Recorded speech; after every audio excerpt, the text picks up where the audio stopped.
Shalom, shalom. Selamat pagi, selamat bertemu kembali di saat teduh berkemenangan pada pagi hari ini. Saudaraku yang kasih dalam Tuhan, kita bersyukur kepada Tuhan karena Tuhan baik dan Tuhan selalu menolong kita, memberkati kita dan menyertai kita. Akan sangat baik apabila kita mengawali hari ini bersama dengan Tuhan. Karena itu kita datang kepada Tuhan, kita berdoa. Tuhan Yesus, kami bersyukur dan berterima kasih kepadamu untuk hari yang Tuhan berikan bagi kami. Tuhan, kami mau melangkah bersama dengan Tuhan, menjalani hari-hari kami bersama dengan Tuhan. Itu sebabnya Tuhan kami datang kepadamu Tuhan. Kami mohon berkatilah kami, berikan kami sukacita, damai sejahtera untuk kami bisa menjalani hari ini ya Tuhan. Dan sebelum kami lebih jauh menjalani hari ini, kami mau mendengarkan firman-Mu Tuhan. Urapi hamba-Mu dan urapi setiap kami. Biarlah kebenaran firman-Mu yang kami dengar boleh memberkati kami, menolong kami, menuntun kami untuk hidup berjalan sesuai dengan kehendak Tuhan. Tuhan ditinggikan dan Tuhan dimuliakan. Terima kasih Tuhan, bagi mula segala hormat, pujian, dan kemuliaan. Dalam nama Tuhan Yesus kami berdoa dan bersyukur. Haleluya. Amin. Bapak Ibu Saudaraku yang kasih dalam Tuhan, renungan firman Tuhan hari ini saya beri judul Navigasi Labirin Kehidupan. Navigasi labirin kehidupan. Apa navigasi kita, saudaraku yang kasih dalam Tuhan? Navigasi dalam kehidupan kita adalah Tuhan sendiri atau firman-Nya. Nah, ini Pak Rusel sih ada istilah-istilah baru nih. Maksudnya apa sih? Saya kasih tahu ya. Navigasi adalah proses menentukan posisi, arah, dan rute perjalanan untuk berpindah dari satu titik ke titik yang lain secara akurat dan efisien, baik di darat, laut, udara, maupun ruang digital, menggunakan peta, alat bantu seperti kompas dan GPS, atau instruksi suara atau visual hingga mencapai tujuan tanpa tersesat. Ini melibatkan pemantauan dan pengendalian pergerakan kendaraan atau diri sendiri dari lokasi saat ini menuju tujuan yang ditentukan dengan aman, menghindari bahaya dan sesuai dengan jadwal. Jadi singkatnya navigasi kita adalah firman Tuhan. Jadi bisa dikatakan navigasi firman Tuhan dalam labirin kehidupan. Apa pula itu labirin kehidupan? Labirin kehidupan adalah metafora bahwa hidup itu rumit. Hidup itu penuh dengan lika-liku, tantangan, suka dan duka. Mungkin juga kita mengalami apa yang disebut dengan jalan buntu, namun bertujuan untuk menemukan makna. Ini dia, bertujuan untuk menemukan makna, tujuan, dan pertumbuhan diri melalui eksplorasi dan pengalaman, bukan hanya mencari jalan keluar yang cepat, secepatnya. Nah, seperti labirin, kita harus terus melangkah, belajar dari kesalahan, mencari jalan lain saat buntu, dan menerima bahwa perjalanan itu sendiri adalah bagian yang penting dari penemuan diri, bahkan seringkali membawa kita lebih dalam untuk menemukan diri kita sendiri atau self-discovery. Ya, nah jadi lebih kepada bahwa hidup ini adalah rumit, tapi kita menemukan makna dari hal-hal itu, saudaraku yang kasih dalam Tuhan. Sekali lagi, renungan firman Tuhan hari ini adalah navigasi labirin kehidupan. Nah, saudaraku yang kasih dalam Tuhan, di tengah dunia ini yang penuh dengan suara, opini, dan kebingungan, kita seringkali merasa seperti berjalan dalam kegelapan.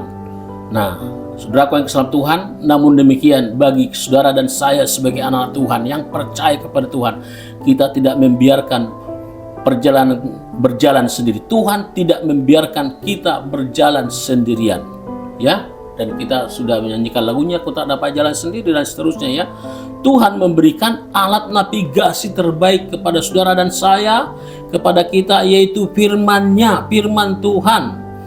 Nah, mari kita lihat ada 3 poin yang saya ingin sampaikan. Yang pertama, pelita di tengah kegelapan. Seperti dikatakan dalam Mazmur 119 ayat 105, firman-Mu itu pelita bagi kakiku dan terang bagi jalanku. Saudaraku, ketika saya baca ini lagi, saya menemukan pengertian yang baru ya. Nah, dalam bahasa aslinya, pelita pada zaman itu hanya menerangi 1 atau 2 langkah ke depan. Ini mengajarkan kita untuk bergantung setiap hari.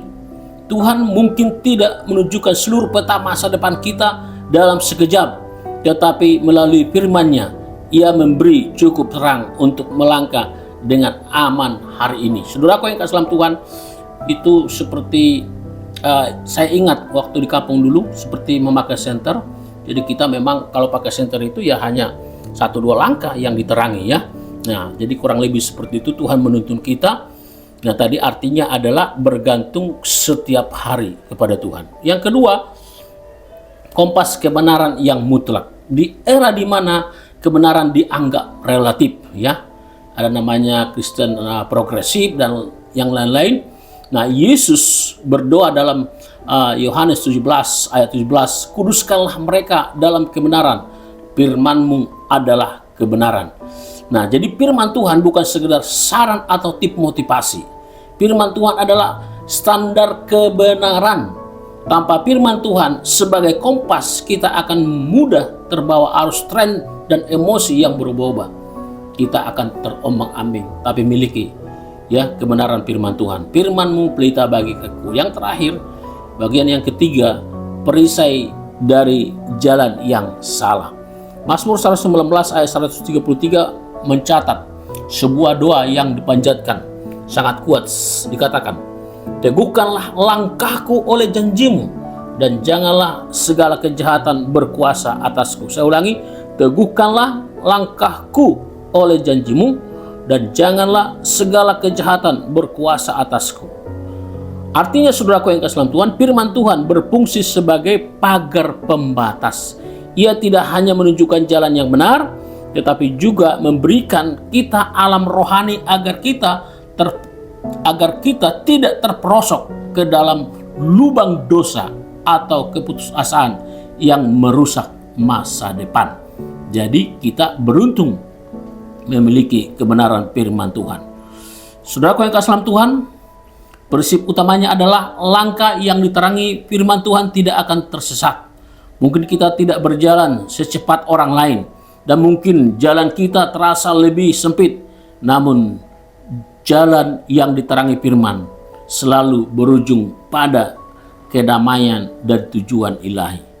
Saudaraku yang kasih dalam Tuhan, kalimat terakhir, membaca firman Tuhan adalah cara kita mendengar instruksi Sang Penuntun. Jangan melangkah sebelum Anda membaca peta darinya atau sebelum membaca firman Tuhan. Bacalah kitab sehingga kita mendapatkan petunjuk darinya. Saudaraku yang kasih Tuhan, pertanyaan untuk direnungkan. Sudahkah firman Tuhan menjadi prioritas utama saudara dan saya dalam mengambil keputusan hari ini? Ataukah saya baru mencarinya saat tersesat? Nah, saudaraku yang kasih dalam Tuhan, kiranya kebenaran firman Tuhan ini memberkati setiap kita. Biarlah firman Tuhan memberkati kita. Saya dan saudara melakukan firman Tuhan. Amin untuk firman Tuhan. Tuhan Yesus memberkati, kita berdoa. Terima kasih Tuhan untuk kebenaran firman-Mu yang kami dengarkan hari ini. Kiranya kebenaran firman-Mu memberkati setiap kami ya Tuhan. Kami boleh berjalan dalam kebenaran firman Tuhan yang menjadi navigasi kami. Sekalipun Tuhan dalam labirin kehidupan kami harus mengalami apa yang namanya suka dan duka silih berganti, bahkan mungkin masalah yang membuat kami Tuhan menjadi stres atau membuat jalan kami terhambat. Tapi kami percaya dengan tuntunan firman-Mu kami sampai kepada akhirnya, kepada keberhasilan. Terima kasih Tuhan Yesus. Kami menyerahkan hidup kami ke dalam tangan Tuhan hari ini. Tuhan tolong kami, Tuhan berkati kami. Berkati kami Tuhan. Jika di antara kami ada yang sakit Tuhan, kami mohon kepadamu. Tuhan, Kau sembuhkan, berikan kami kesehatan. Jika ada yang lemah Tuhan, Kau kuatkan. Yang berduka yang Kau hiburkan. Yang punya masalah apapun Tuhan. Tuhan, kiranya Tuhan memberikan jalan keluar jawaban bagi kami. Kami mau Tuhan firman-Mu digenapi dalam hidup kami. Engkau membawa kami kepada kemenangan demi kemenangan. Terima kasih Tuhan sekali lagi. Biarlah kebenaran firman-Mu memberkati kami hari ini. Dalam nama Tuhan Yesus kami berdoa dan bersyukur. Haleluya. Amin. Demikian kebenaran firman Tuhan untuk kita hari ini. Kiranya kebenaran firman Tuhan memberkati setiap kita yang mendengar. Shalom.